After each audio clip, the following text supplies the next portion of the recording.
નમસ્કાર મિત્રો, UN books વર્લ્ડમાં આપનું સ્વાગત છે। આજે થોડી ગુજરાતી રહસ્ય કથાઓ વિશે જાણીએ। પહેલી બુક છે ભેદભરમ, લેખક શ્રી હરકિશન મહેતા।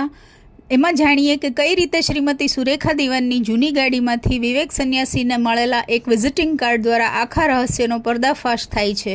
બીજી બુક ઓપરેશન ગોલ્ડન ટ્રાયેંગલ, લેખક શ્રી પાર્થ નાણાવટી। આ બુકમાં ઓજસ ત્રિપાઠીએ અનુજા, કર્નલ અને ગોલ્ડા બધા સાથે મળીને કઈ રીતે દેશના દુશ્મનો, આતંકવાદી સંગઠનો સાથે બાદ ભીડીને જીતે છે।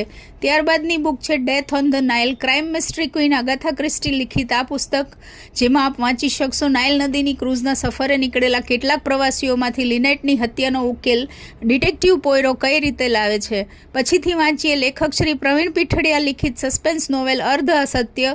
અમેરિકાથી રાજકુમાર અનંત જ્યારે પોતાના રજવાડા રાજગઢમાં આવે છે ત્યારે એક પછી એક ગૂંચવાડાઓ અને કાવા દાવાઓમાંથી પોતાના મિત્ર ઇન્સ્પેક્ટર અભયની મદદથી કઈ રીતે બહાર આવે છે એ જાણીએ।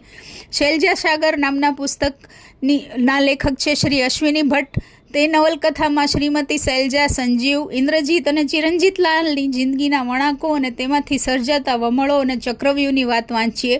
આજની અંતિમ બુક છે ગમન આગમન, લેખક શ્રી મહેશ યાજ્ઞિક। વિજય નાયક જીતુભા ઝાલા સાથે મળીને રંભારાણીની મદદથી કઈ રીતે વિઠ્ઠલ રાજાના સત્યને ઉજાગર કરે છે એમના કશ્મકશની કથા વાંચીએ। આપનો આભાર।